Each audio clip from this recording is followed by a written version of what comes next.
and the final video on squares and square roots class 8 maths, and in this video we will continue our discussion on square roots and how do we find square roots using few other methods, where we will also talk about the long division method. Now this is a very important method and many students find it confusing, but you will not find it confusing after watching this video. So be with me and watch the entire video to make your concepts crystal clear. I am Roshni from Learner Hub, the free learning platform where you get to study everything about maths and science absolutely for free at learnerhub.com. So are we all ready to rock? Let's get started.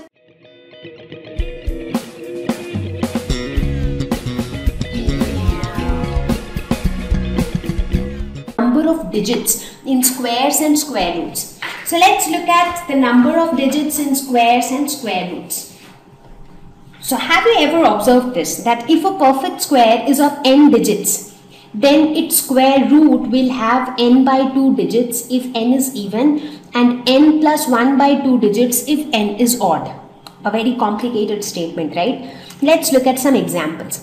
So let us talk about some 3-digit numbers. So we will take examples of 3-digit numbers like root over 100. So what is its square root? Its square root is 10 because 10 square is equal to 100. Let's take another example of a 4-digit number. So a 4-digit number like say 1600. So its square root is equal to 40. You take another 4-digit number like root over 9801. Its square root is equal to 99. So what do we see? For all 3-digit and 4-digit numbers, their square root is always a 2-digit number. So if the perfect square is of 3 or 4 digit, then its square root is of 2 digit. Similarly, when you look at a 5-digit number, let's say root over 10000. So 10,000 is a 5-digit number. So its square root is 100, which is a 3-digit number. Again, if you look at another 5-digit number like 12100, so its square root is 110. Yet another 5-digit number like root over 99856. In fact, it is the largest 5-digit perfect square. So its square root is 316.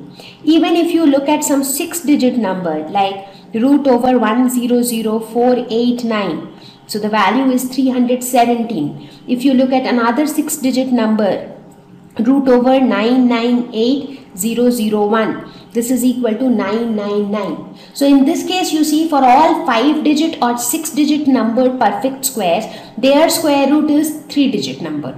So how do we get this relation? So this relation is what we explained here. So if the perfect square is of n digits, so in this case, the perfect square is of 3 digits. So n is equal to 3. So in this case, its square root will have n by 2 digits if n is even, n plus 1 by 2 if n is odd. So n is odd. So in this case, its perfect square will have n plus 1 by 2 digits. That is 4 by 2, which is equal to 2. So therefore, you see, its square root has 2 digits. Now when n is equal to 4, so 4 is even, in that case, the square root will have n by 2 digits, which is again equal to 2. So therefore, in this case, again, the square root has 2 digits. When n is equal to 5, so 5 is again odd, in that case, 5 plus 1 divided by 2, that is 6 by 2, which is equal to 3. So 3 digits in the value of the square root. Similarly, when n is equal to 6, then the number of digits in the square root would be n by 2, which is equal to 3 again. So you see, with this logic, just by looking at the number of digits in the perfect square, you can guess the number of digits in its square root. So why do we need to do all this? Or why do we need to know this? That's because this is going to help you to understand the long division method to find out square root. Okay, so let us now look at the third option, that is long division method. So we will understand this method using an example. So let us take the example of this number 1024. So let us say that you have to find out square root of 1024. So how will you do this? So write down this number 1024 your first step would be to place bars on the number. So we will place lines like this over the numbers. And how will we place the bars? We will place the bars over each pair of number. So this is a 4-digit number, but we will take two digits together. So one pair of digit, we will put them under one bar. And from where will we start putting the bar? We will start putting the bar from the units place. So this is the units place. So from this side, 2 digits together under one bar. Again, remaining 2 digits together under one more bar. So your first step would be placing the bars over a pair of digits, and you start pairing the digits from right hand side, that is from the units place. Okay, so once you have done that, then what you do? You make an arrangement like this, because now we are going to perform something like division. So now just focus on the digits that you have under the first bar. So the digits under the first bar is 10, right? So now start looking at that perfect square which is less than or equal to 10. For example, 2 square is equal to 4. So 4 is less than 10. 3 square is equal to 9. 9 is also less than equal to 10. 4 square, which is equal to 16, which is greater than 10. So we are only looking at the value which is either less than or equal to 10. So which value will we select? We will select this value, because this value is most close to 10. It is less than but equal to 10, because we do not have a value which is equal to 10. So therefore here we will write 3. So, and how much is 3 square? 3 square is 9. So we will write 9 here.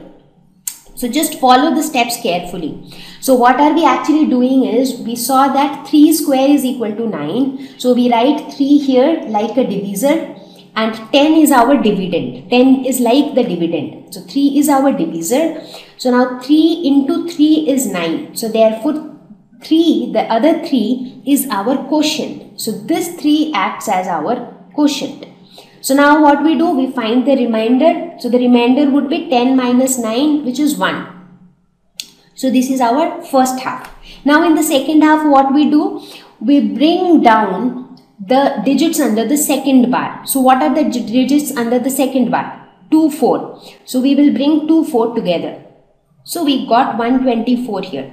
And what about the divisor? So the divisor this time would be twice of this old divisor. So earlier it was 3. So this time it would be 6. And then you place a blank after 6. That means there will be another digit here which we are yet to find out. Right? So once you have done this, now you try to fill this blank with such a digit which when multiplied to this number will give you a value that is either equal to 124 or less than 124. For example, if you think that this digit will be 1, in that case this number will be 61. So 61 multiplied by 1 is 61, which is less than 124. Okay, let us write it here. So if you assume that the digit will be 1, so in that case 61 into 1 is 61, which is less than 124. If you assume that this blank will be 2, then 62 into 2, because you have to multiply with the same digit. So 62 into 2 is equal to 124, which is equal to 124, and this is exactly what we were looking for. So what you do? You place 2 here. So 62 into 2 is 124. So you get 124, but for that you have to multiply with 2. So your quotient becomes 2. So this time your remainder is 0. So now what is your answer? Your answer would be all that you have in the quotient. So that means square root of 1024 is equal to 32. So this is your answer. Now I agree that this method is not very simple, but it is not that complicated as well. So let us have a look once more. So what we do? First step is to place the bars over the digits, and we place the bars over a pair of digits. And there is another significance of the bars. The number of bars that you have in the number denotes the number of digits that you will have in the square root. For example, here you have 2 bars. So you have 2 digits in the square root value. right? So once you have placed the bars, then you try to find one perfect square whose value is less than equal to the number under the first bar. So in this case that was 9. So you write 3 in the divisor's place, 9 here, and 3, because 3 into 3 is 9. So 3 in the quotient's place.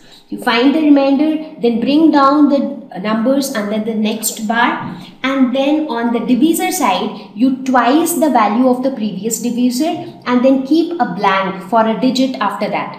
Now you try to find such a value for this digit such that this number when multiplied by the same digit gives you a value which is less than or equal to this number 124. So in this fashion, all that you get in the quotient would be your final answer.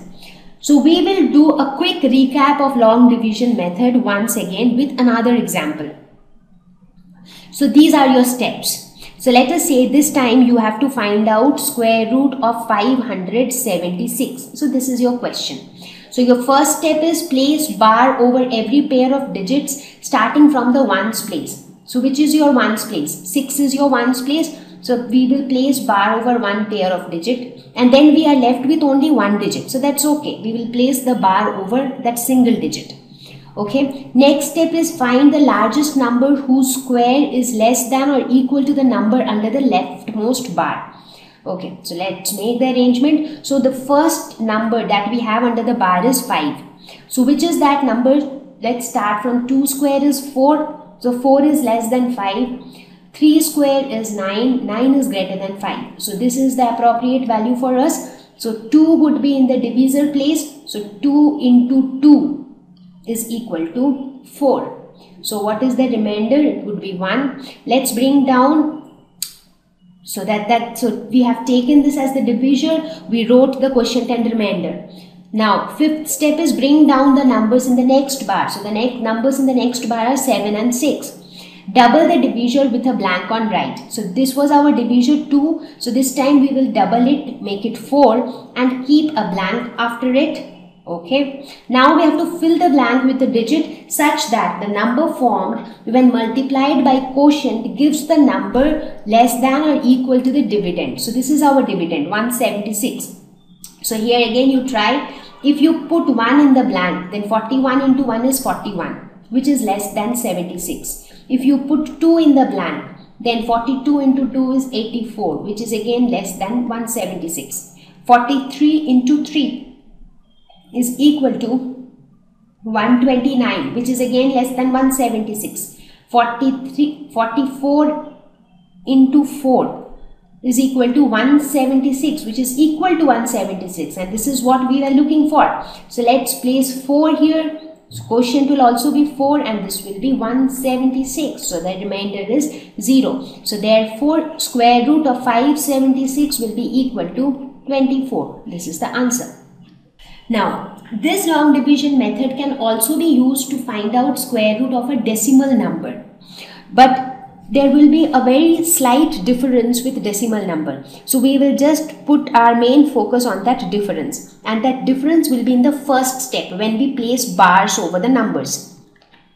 So let us take some examples of decimal numbers like 31.36. Let's say you have to find out square root of 31.36, or you have to find square root of 135.61, or you have to find square root of 1635.613.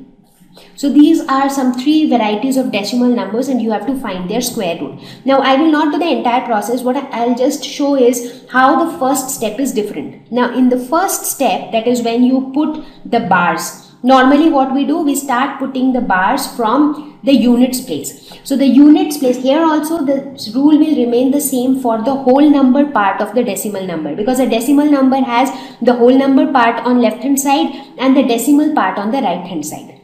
Right? So in this case, when you place bars for this number, so for the whole number part, you place it from the units place like this. So for this number, your first bar will be here, your second bar would be here. For this number, your first bar would be here, your second bar would be here. So whole number part, the rule remains the same. But for the fractional part, we place the bars starting from the digit immediately after the decimal point. So the digit immediately after is 3. So we start placing the bar from this side. So we put 3 6 together. Similarly here we put 6 1 together. Here we start putting the bar from this side. So we put 6 1 together and then we have 3. So there is nothing after 3. So what we do, we place a 0 and we put 3 0 together. Why did we place a 0? Because we know that after decimal point, whether we have a 0 or we do not have a 0, that do not make any difference. So we have just put a 0 for our convenience, so that we get 2 pairs as such. So the important catch here is that in decimal numbers, when you look at the whole number part, we start placing the bar from right hand side, that is from units place towards this side, towards the left hand side. But for the decimal part, we start placing the bar from the digit immediately after the decimal point. So we basically move towards right hand side. So that is the only difference between a decimal number and a whole number with regards to the long division method to find square root. So let us take one example and find its square roots, like 31.36. So as I said, in the first step, we place the bars like this. And then again the same process. Let's find a perfect square whose value is less than or equal to 31. So that number would be 5, because 5 square is 25. So 5 into 5 is 25. So let's find the remainder. Remainder would be 6. Now what we do, we bring down the next numbers under the bars. So the next numbers are 36. But here you have a decimal point before 36. So what you do, in the quotient you put a decimal point. So that's the only thing you have to do. What about the divisor? You make the divisor twice of the initial divisor, that is 10, and you put a blank here. So what should be present in this blank, such that when this is multiplied with the same digit, you get something which is less than or equal to 636. Let's try. If you put 1, then 101 into 1 is 101, which is less than 636. If you put 2, then it is 204, which is also less than 636. If you put 3, then it is 309, which is also less than 636. If you put 4, then it is 416, which is also less than 636. If you put 5, it is 525, which is less than 636. If you put 6, then it is 636, which is equal to 636. So this is what we were looking for. So we put 6 here, 6 here, you get 636. So therefore square root of 31.36 is equal to 5.6. So let's look at some of the questions based on long division method. Question number 1. Find the square root of 7.29. So first thing that we do is placing the bars. So for a decimal number, the whole number part, we start placing the bar from here. For the decimal part, we start placing the bar from here. And now let's look for a perfect square which is less than equal to 7. So this would be 2. So 2 square is 4. So 2 into 2 is 4. Let's find the remainder. It is 3. Then we have a decimal point. So we put a decimal point in the quotient. So we bring down the next set of numbers under the bar. It is 329. What about the divisor? Earlier it was 2. Make it twice. It becomes 4. A blank after it. So what is that number which should be placed here? So I'll give you a small tip instead of trying all the numbers here. So you have 9 at the end. So you need such a digit which when multiplied to itself gives you something which has 9 at end. For example, 3 3s are 9. So 3 could be one option. 7 7s are 49. So 7 could be one option. So now you can just try 3 and 7 in the gaps. So if you put 3, then it becomes 129. If you put 7, then it becomes 329. So this is the right option for us. So we'll put it 7 here. So this becomes 329. So therefore, the square root of 7.29 is equal to 2.7. Question number 2. Find the least number which must be subtracted from 1989 so as to get a perfect square. So let us first see if 1989 is a perfect square. So with the division method also you can decide whether a number is a perfect square or not. So like you see, for perfect squares the final remainder will be 0. But if the final remainder is not 0, that means the number is not a perfect square. So let's try it out for 1989. So we'll do the same thing. Put them under the bars in the pair of digits. Now focus on 19. So what is that number whose perfect square would be less than or equal to 19? 4 square. So 4 here, 4 4s are 16, so 4 here. So the remainder would be 3. Let's bring down the next set of digits under bars. It is 389, and here the divisor would be 4 into 2, that is 8, and a blank here. So what is that number which should be here such that you get something less than or equal to 389? What could be that number? So let's try that out. So if you think it could be 3, so 3 3s are 9, 8 3s are 24. So 249 is less than 389. Let's try with 4. So this is 16 and this is 336, which is also less than 389. Let's try with 5. So this is 425, which is greater than 389. So you see here we didn't come across something which is exactly equal to 389. So we will consider the value which is less than 389. So let's put here 4, here also 4. So this would be 336. So what is the remainder? So the remainder is 53. So this time we did not get the final remainder as 0, which shows that this number is not a perfect square. But the question says, what is that number which must be subtracted from this number so that it becomes a perfect square?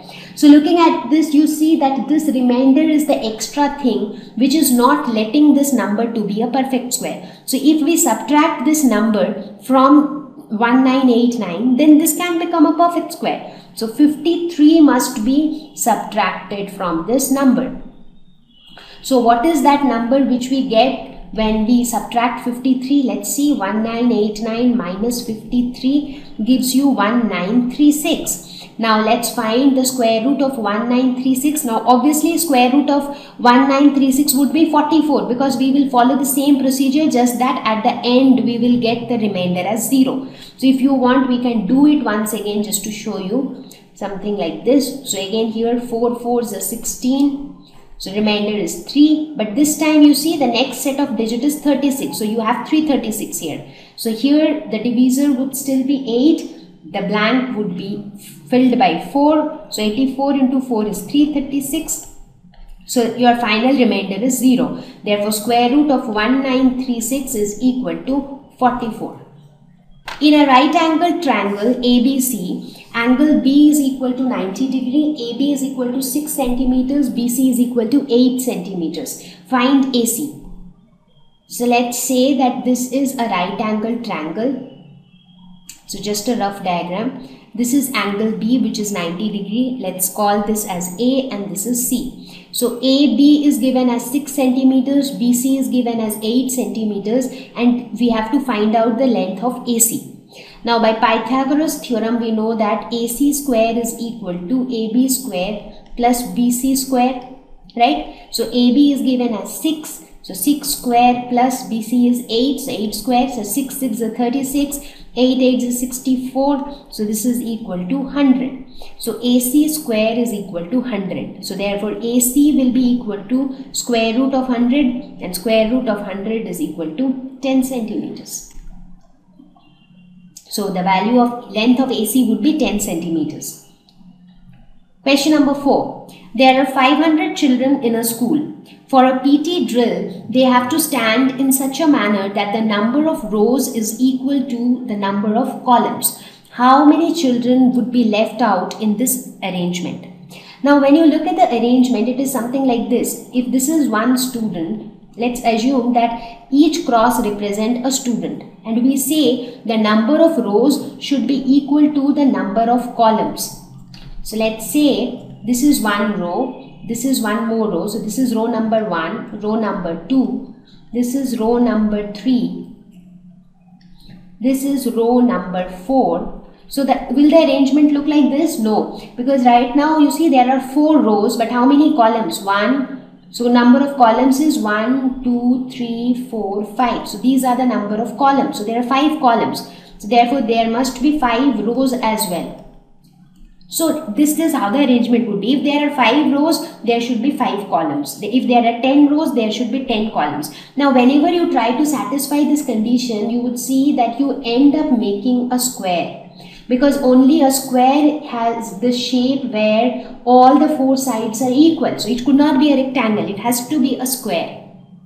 Now, when you want to make a square with 500 children, now we do not know if we will be able to make a perfect square with 500 children. We will be able to do that only when 500 is a square number. Because if 500 is a square number, then let's assume that 500 is a square number. Or let me take a smaller number. For example, 49 is a square number. 49 is equal to 7 square. That means if 7 students are standing like this, like there would be 7 columns and 7 rows. So in that case, it would make 49, right? But if the number is not a perfect square, in that case there will be certain children who will be left out. After that pattern is formed, there would be some extra children who would be left out. So here what we have to see is whether 500, if 500 is a perfect square, then all the children will be used up in making the square. So no children will be left out.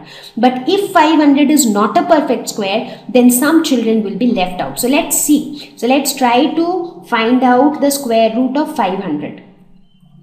Right? So when you try to find out the square root, this is how you place the bars. You start placing the bar from the units place. Now try to find out that number whose perfect square is less than or equal to 5. So that is 2, because 2 square is 4. So 2 2s are 4. So remainder is 1. And here you have zeros. The zeros from the next bar will come down. And here the divisor would be 4, and you put a blank here. So what would be that blank? So we see that the blank could be 2. So 42 into 2 is 84. And we see that the final remainder is 16. So the final remainder is not 0. That means 500 is not a perfect square. That means if we want to make this arrangement with 500 students, we can make this arrangement, but some 16 students will be left out. So 16 students will not be a part of this arrangement. Why? Because if you subtract these 16 students from 500, so what do you get? You get 484, and 484 is a perfect square. So if you find out the square root of 484, it is 22. So that means there would be 22 students in each row. And so that would make 22 rows and 22 columns. And as a result, what will happen? Like how here I have drawn some 5 students in a row, because of which there are 5 rows and 5 columns. In that case, it would be 22 students in a row, making 22 rows, 22 columns. But for that arrangement, only 484 students will be needed. So how many children will be left out from the arrangement? So 16 students will be left out from this arrangement. So I hope that you understood this problem, right? So this is something which you need to understand. You need to actually visualize what I'm trying to say. And I hope that this diagram would have helped you to understand this. So you see, with this, we also get to know that finding square roots or finding squares is not just a mathematical compulsion, that it is just a lesson in your mathematics book and you just need to do it. So with this example, you get to know that these kind of concepts are also helpful in real life when you are dealing with numbers, when you are dealing with arrangements. So these concepts help.